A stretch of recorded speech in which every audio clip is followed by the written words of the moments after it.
또 색깔도 깔맞춤을 하시고 돋보이시기 위해서, 그러나 무엇보다도 찬양이 더 돋보였습니다. 하나님께서 찬양 받으신 줄 믿고 우리를 도우시는 하나님, 또 신뢰하는 우리가 될 수 있기를 축복합니다. 우리 옆에 분 보시면서 인사 한번 하겠습니다. 기도가 응답되기를 축복합니다.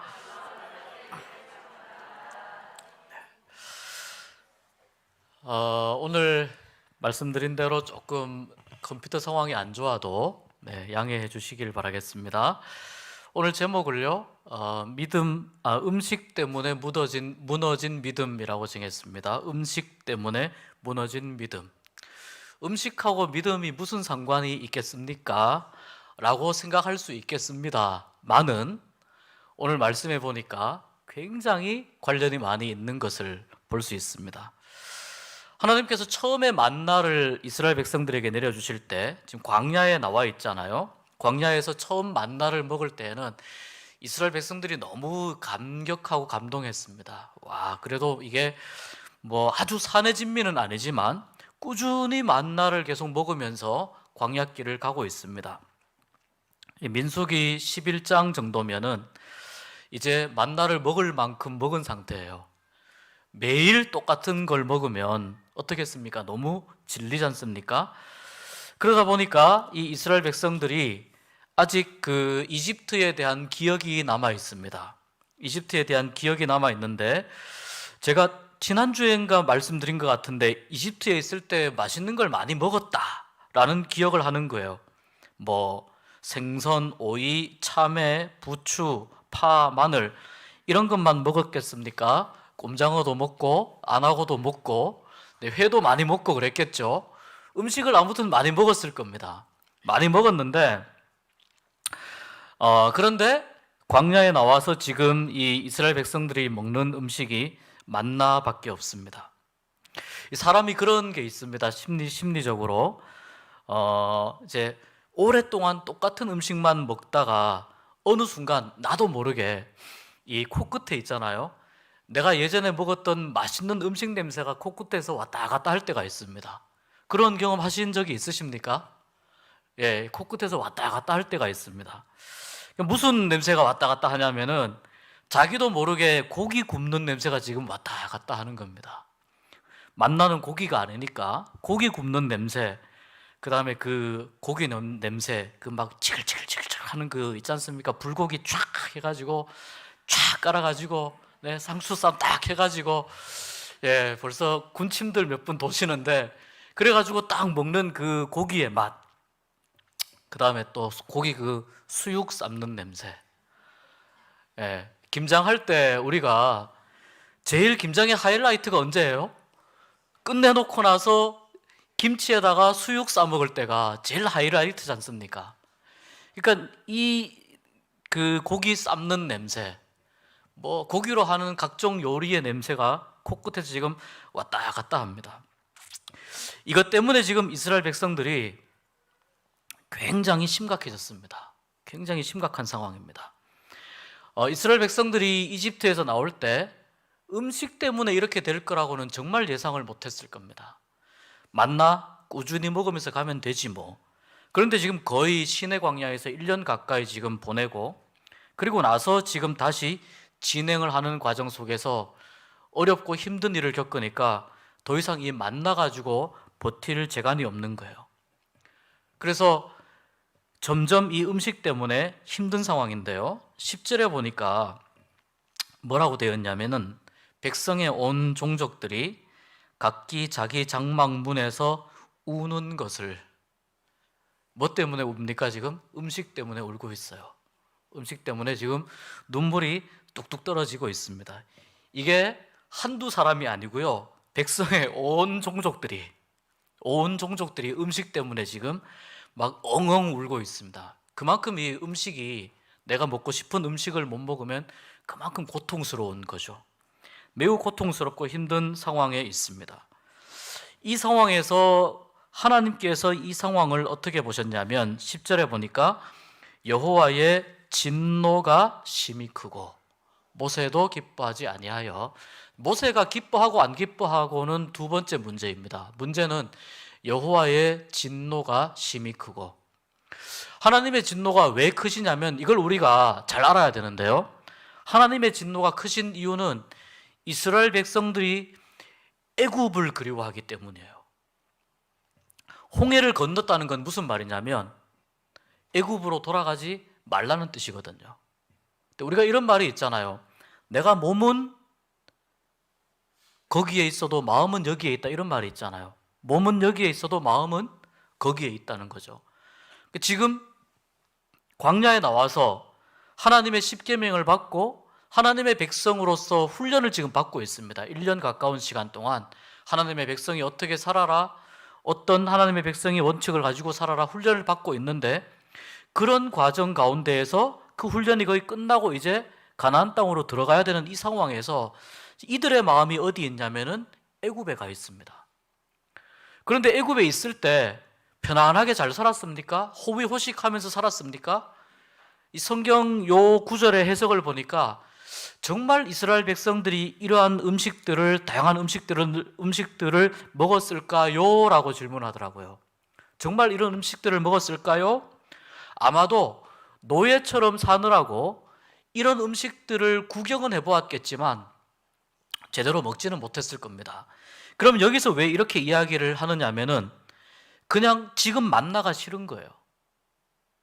하나님께서 내려주시는 만나가 이제 좀 질린 거예요. 제가 질문 하나 드려보겠습니다. 하나님께서 주시는 은혜가 질릴 때가 있으십니까? 이 만나는 뭐냐면 은혜예요, 은혜. 만나를 못 먹으면 어떻게 되나요? 죽습니다. 무슨 은혜냐면 내 생명을 계속해서 유지시켜 주시는 은혜입니다. 만나는 그런 뜻이 있습니다. 그런데 이 만나가 지겹다는 겁니다.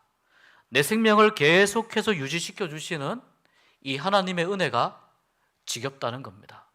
그리고 자유 없이 노예처럼 살아가던 그런 시절에 애굽을 그리워합니다.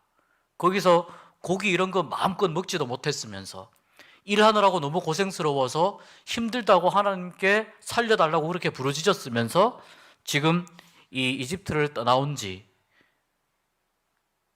오랜 시간이 되지 않아서 2년째 넘어서면서 지금 이집트를 그리워하고 있는 겁니다. 이집트에서 430년을 지냈습니다. 물론 시작 앞부분에는 요셉을 기억하는 많은 그 이집트의 사람들 때문에 이스라엘 백성들이 대접을 받았을 겁니다. 점점 시간이 지나면서 이스라엘 백성들이 점점 더 세력이 커지니까 이제 대접을 받지 못하고 그 다음에는 경계를 받게 되죠. 그리고 결국은 이집트 사람들에게 노예처럼 살았습니다. 얼마 동안 노예처럼 살았는지 모르지만 굉장히 긴 시간 동안, 적어도 광야에 머물렀던 시간보다는 훨씬 더 많은 시간 노예로 살았을 겁니다. 노예 대접을 받은 거예요. 인간 대접을 받지 못한 겁니다. 그런데 지금 하나님께는 어떤 대접을 받고 있냐면 하나님께는 인간 대접을 받고 있어요. 하나님께는 사람 대접을 받고 있습니다. 그런데 하나님께 사람 대접을 받고 있는지 불과 2년이 안 되어 가지고 지금 이스라엘 백성들은 만나가 지겨운 겁니다. 만나가 지겹고 나의 생명을 연장시켜 주시는 이 하나님의 은혜가 지겨운 겁니다. 지겹다고 눈물을 막 흘리고 있습니다. 엉엉 울고 있습니다. 그래서 하나님께서 화가 나신 겁니다. 너무 화가 나셨습니다. 모세가 하나님이 화가 나신 것을 알았을지 또 몰랐을지 모르지만 모세가 이 상황이 너무 심각하다고 생각해서 하나님께 기도합니다. 이 기도가요 11절부터 이렇게 이어지는데요, 혹시 자막이 가능하실까요? 네, 우리 11절부터 한번 쭉 읽어보겠습니다. 모세가 여호와께 여짜오되 어찌하여 주께서 종을 괴롭게 하시나이까? 어찌하여 내게 주의 목전에서 은혜를 입게 아니하시고 이 모든 백성을 내게 맡기사 내가 그 짐을 지게 하시나이까? 자, 이 모든 백성을 내게 맡기사 그 짐을 내가 지게 하시나이까? 자, 12절 계속 읽어보겠습니다. 이 모든 백성을 내가 베었나이까? 내가 그들을 낳았나이까? 어찌 주께서 내게 양육하는 아버지가 젖 먹는 아이를 품듯 그들을 품에 품고 주께서 그들의 열조에게 맹세하신 땅으로 가라 하시나이까? 자, 이 말씀 보십시오. 내가 이 모든 백성을 내가 배었나이까? 내가 임신해서 낳은 아이들입니까? 그들을 내가 낳았습니까? 이 말입니다. 지금 내가 이 백성들을 내가 낳았습니까? 13절 한번 읽어보겠습니다. 이 모든 백성에게 줄 고기를 내가 어디서 얻으리이까? 그들이 나를 향하여 울며 이르되 우리에게 고기를 주어 먹게 하라 하온즉. 자, 이해되시니까 14절로 넘어갑니다. 책임이 심히 중하여 나 혼자는 이 모든 백성을 감당할 수 없나이다. 15절. 주께서 내게 이같이 행하실진대 구하옵나니 내게 은혜를 베푸사 즉시 나를 죽여 내가 고난당함을 내가 보지 않게 하옵소서. 15절 한번 보십시오. 제가 아까 만나는 어떤 것이냐고 말씀드렸냐면은, 만나는 이스라엘 백성들의 생명을 살려주시는 은혜라고 말씀을 드렸어요. 이스라엘 백성들의 생명을 계속해서 유지시켜 주시는 은혜라고 말씀을 드렸어요. 만나는 살리는 은혜입니다. 지금 모세가 뭐라고 기도하냐면은 내게 은혜를 베푸사 즉시 나를 죽여. 제가 이 말씀을 읽으면서 너무 충격을 받았습니다. 아, 음식 때문에 이럴 수 있구나. 음식 때문에 이럴 수 있구나. 모세는 만나가 싫은 게 아니에요. 모세는 지금 이 상황 가운데에서 생명을 연장시켜 주시는 이 하나님의 은혜가 싫은 것이 아니에요. 근데 지금 모세는 뭐냐면은 백성들이 모든 장막에서 막 엉엉 울고 있으니까 이 광경이 모세가 보기에 너무 참혹한 겁니다. 음식 때문에 울고 있는 이 상황이 너무 참혹한 겁니다. 한두 사람이 아니, 한두 사람이면 달랠 수 있죠. 가서 손도 잡아주고 조금만 참으라고. 이쪽 달래고 나면 저쪽에서 엉엉 울고 있고, 저쪽 달래고 나면 저 뒤쪽에서 엉엉 울고 있고, 저기는 목소리 큰 사람이, 성악을 전공한 사람이 쫙 울고 있고. 그러니까 이게 도저히 모세의 입장에서는 달랠 수도 없고 혼낼 수도 없고 어떻게 할 수 없는 상황이에요. 모세의 입장에서 내게 은혜를 베푸사, 이 말은 지금 저를 죽여주십시오, 이것이 저에게 은혜입니다. 저의 생명이 여기에서 스톱하는 것이 저에게는 은혜입니다. 제가 이 상황을 더 이상 감당할 수가 없습니다. 계속해서 광야 가운데에서 벌써 민수기 11장까지 왔으면은 출애굽기, 레위기, 민수기잖아요. 굉장히 많은 일들이 이 광야 가운데에서 일어났습니다. 굉장히 많은 일들이 일어났고 그 일들을 아주 힘들게 어렵게 하나님의 은혜로 헤쳐왔습니다. 그런데 모세가 하나님 앞에 나를 죽여주십시오라고 하는 기도가 또 여기 말고 뒤쪽 어딘가에 또 한 번 더 나옵니다. 앞쪽에 나오나요? 뒤쪽에 나오나요? 아무튼 이 모세오경 안에 있습니다. 출애굽 사건 가운데. 그런데 이 음식 때문에 지금 모든 백성들이 음식 때문에 어떤 마음이 있냐면은 음식 때문에 하나님을 잃어버리게 되는 거예요. 음식 때문에 하나님을 잊어버리게 되고 음식 때문에 지금 그들의 믿음이 다 무너져 있습니다. 이 무너진 믿음을 모세가 어떻게 해도 세워갈 수가 없다는 것을 지금 눈으로 확인합니다. 아무리 계산을 해도 어디에서 소를 끌어오든지 양을 끌어오든지 아무리 끌어와도 이 사람들을 먹일 자신이 없는 겁니다. 그래서 차라리 제가 여기에서 죽는 것이, 이것이 저에게는 차라리 은혜입니다. 희한하게 모세가 하는 이 말이 제가 조금 이해가 되더라고요. 차라리 나를 죽여 내가 고난당함을 내가 보지 않게 하옵소서. 아, 이것이 어떻게 보면 모세가 감당해야 했던 진정한 그 리더자로서의 무게일 수 있겠구나라는 부분이 제 마음속에 들어오는 겁니다. 이해가 되는 겁니다. 그래서 모세가 이렇게 하나님 앞에 절실하게 기도합니다. 하나님이 모세에게 하시는 말씀은 두 가지를 이야기하십니다. 하나는 뭐냐면은, 하나는 모세가 지고 있는 짐이 너무 무겁다는 것을 하나님이 인정하십니다. 그리고 모세에게 말씀합니다. 모세에게 이스라엘 노인 중에, 인생의 경험이 많은 사람 중에, 이런 의미죠. 내가 알기로 백성의 장로와 지도자가 될 만한 자 70명을 모아 내게로 데리고 와라. 그리고 내가 너희에게 임한 영을 그들에게도 임하게 할 것이고 너와 함께 백성의 짐을 담당하고 너 혼자 담당하지 아니하리라. 이렇게 말씀하시는 겁니다. 우리가 인생을 광야길이라고 볼 수 있습니다. 인생은 광야길입니다. 문제는 광야길에는 항상 문제가 생긴다는 겁니다. 하루도 빠짐없이 광야길에는 문제가 생깁니다. 여기 막아 놓으면 저기서 터지고 저기 막아 놓으면 이쪽에서 터집니다. 이 문제는요, 음식처럼 굉장히 사소해 보일 수 있는 것이지만 때로는 우리의 믿음을 송두리째 빼앗아갈 만큼 매우 치명적일 수가 있다는 겁니다. 매우 사소한 것일 수 있습니다. 또 이 문제가 점점 내가 감당할 수 없는 문제로 점점 더 커지는 것이 또 하나의 문제입니다. 점점 더 커집니다. 그러니까 모세가 이야기하잖아요. 책임이 너무 중하여 나 혼자서는 이 모든 백성을 감당할 수 없나이다. 이게 무슨 말이냐면 너무 지금 내가 맡고 있는 일이 너무 많아서, 너무 지금 내가 지고 있는 짐이 많아서 나 혼자서는 이 모든 짐들을 다 감당할 수 없습니다. 여러분, 이것이 모세만의 이 하소연일까요? 하나님께 모세만 이렇게 이야기할 수 있는 것일까요? 여러분, 우리도 광야길을 걸어가면서 내가 책임져야 할 일들이 너무 많아가지고 이 모든 백성은 뭡니까? 내가 다 책임져야 될 일들이에요. 내가 책임져야 될 이 일들을 내가 감당할 수 없을 때가 너무 많다는 것을 우리가 느낀다니까요. 그것을 우리가 어떨 때는 매일매일 그것을 경험하면서 살아갑니다. 이 모든 백성, 이 모든 문제예요.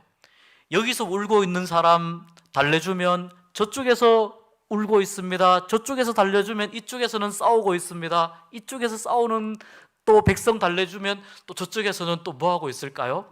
아무도 뭘 하고 있겠죠. 네, 뭘 하고 있겠죠. 문제는 계속해서 감당할 수 없는 짐들이 계속해서 쓰나미처럼 이렇게 밀려오는데 이것이 모세만의 고백이고 모세만의 하소연이겠냐는 거죠. 우리 모두가 다 이러한 짐들을 지고 살아갑니다. 다 이러한 짐들 앞에 우리가 넘어질 수밖에 없습니다. 그런데 그 시작이 뭐냐면은 음식 같은 우리가 그냥 무시하고 그냥 잊어버려도 될 만한 그런 것들에서 출발한다는 거예요. 아예 눈에 보이는 분명한 어떤 원인과 적이 있으면 좋겠어요. 근데 그게 없습니다. 아니, 음식이야 하나님이 음식을 안 주신 게 아니잖아요. 문제는 내가 먹고 싶은 걸 못 먹는다는 게 문제거든요. 지금 고기 먹고 싶은데 고기 못 먹으니까 막 울고 있잖아요. 이것이 문제가 되는 거죠. 여기에서 모세가 하는 최선의 방법은 하나님 앞에 솔직해지는 거예요. 너무 저는 이 모세의 기도가 이해가 되었던 게 뭐냐면 하나님 앞에 솔직해도 이렇게 솔직할 수가 없다는 게 너무 이해가 되는 거예요. 아, 그렇구나. 너무 힘들 때는 하나님 앞에 빙빙 돌려서 기도하는 게 의미가 없다는 것을 깨닫습니다. 너무 많은 짐이 있을 때는 하나님 앞에 이렇게 돌리고 뭐 하나님 전능하시고 이러면서 미사여구를 다 써가지고 천지창조부터 한참 나오는 그런 기도의 레파토리 있지 않습니까? 그렇게 하지 않아도 된다는 겁니다. 그냥 하나님 힘들어요. 얼마만큼 힘들다고요? 죽을 만큼 힘들어요. 모세가 그러잖아요. 지금 하나님 죽을 만큼 힘들어요. 그게 저에게 더 은혜가 될 수 있겠습니다. 이 모세가 지금 이야기하는 거잖아요. 그러니까 하나님 앞에 솔직한 기도가 최선의 기도가 될 수 있다는 것을 말씀을 통해서 발견하는 거예요. 하나님 앞에 가장 솔직하게 나아갈 때, 우리의 모든 이 가식의 옷을 벗어버리고 하나님 앞에 솔직하게 나아갈 때 하나님께서 그 기도를 외면하시겠습니까? 금요일 날 우리가 성령 집회로 함께 기도할 때 저는 그렇게 기도드렸으면 좋겠어요. 우리를 포장하고 있는 옷을 벗어버리고 하나님께 기도했으면 좋겠습니다. 하나님이 어쩌면 그 기도 듣자고 어쩌면 기다리고 계신지도 모르겠습니다. 모세처럼 솔직해졌으면 좋겠습니다. 하나님 앞에 솔직하게 하나님 너무 힘들어요. 죽을 만큼 힘들어요. 솔직하게 하나님 앞에 그렇게 아뢰는 것이 가장 하나님께서 기다리시는 기도가 아닐까라는 생각이 듭니다. 하나님께서 이 기도를 들으십니다. 첫 번째, 혼자 짐을 지고 있는 게 너무 무거우니까 짐을 나누어 질 수 있는, 도와줄 수 있는 사람들을 모세에게 붙여주십니다. 내가 혼자 감당할 짐이 너무나 많으면, 너무나 크면 하나님께서 어떻게 하실 거라고요? 도와줄 사람들을 붙여주신다는 거예요. 여러분, 혼자 짐 지고 가시면서 힘들고 어려울 때, 괴로울 때, 그때 하나님께 솔직한 기도를 드림으로 인해서 도와주는 손길을 만나는 은혜가 있기를 축복합니다. 하나님이 반드시 도와주실 거예요. 이것을 믿고 기도할 수 있는 우리가 되었으면 좋겠습니다. 그 다음에 두 번째는 하나님은 실제적인 해결책을 우리에게 주신다는 거예요. 실질적인 해결책. 이게 뭐냐면 실제로 고기를 주십니다. 지금 이 메추라기가 이게 이쪽에 이 서아시아 지역 이쪽에 이렇게 쭉 굉장히 철을 따라서 이동하는 새들이라고 하거든요. 그래서 실제로 출애굽기 16장인가 정도에 보면 그때 메추라기가 한번 내렸어요. 그런데 오늘은 얼마 동안 먹을 고기를 주시냐면 한 달 동안. 그래서 다시는 무슨 생각이 안 나게? 고기 생각이 안 나게. 고기만 봐도 질리게. 이게 무슨 말이냐면 다시는 문제 생각이 안 나게. 내 머릿속에 문제가 완전히 지워지게. 우리의 머릿속에 있는 애굽이 완전히 지워지도록 하나님께서 고기를 주시겠다는 겁니다. 이것이 하나님의 실질적인 해결책입니다. 기도할 때에 하나님께서 더 이상 내 머릿속에 있는 애굽을 지워주신다는 말씀이구나. 그렇게 이해하시면서 오늘 같이 기도하는 그런 시간이 되었으면 좋겠습니다. 하나님이 도와주시지 않으면 방법이 없습니다. 다른 해결책이 있는 것이 아니라 해결 자체가 없습니다. 여러분, 이게 중요합니다. 해결책을 다른 데서 찾을 수 있는 게 아니라 해결 자체가 안 됩니다. 그렇지만 하나님이 도와주시면 해결될 줄 믿습니다. 얼마나 간절히, 얼마나 하나님께 겸손히 엎드리느냐가 중요합니다. 하나님 앞에 솔직하게, 하나님 앞에 진실하게, 정직하게, 하나님 도와주세요, 도와주십시오. 가시게 옷을 벗고, 나를 포장하고 있는 옷을 벗고 하나님 도와주십시오. 내 모든 시험, 무거운 짐을 주 예수 앞에 아뢰이면 근심에 쌓인 날 돌아보사 내 근심 모두 맡으시네. 오늘 주님 앞에 근심의 짐, 어두움의 짐, 힘든 고난의 짐, 인생의 짐, 내가 감당할 수 없는 짐, 죽을 것 같은 아픔과 고통의 짐 하나님 앞에 쏟아놓는 시간 되시기를 축복합니다. 하나님의 마음을 만져주시고 붙잡아 주셔서 나로 하여금 내가 견디다 못해 쓰러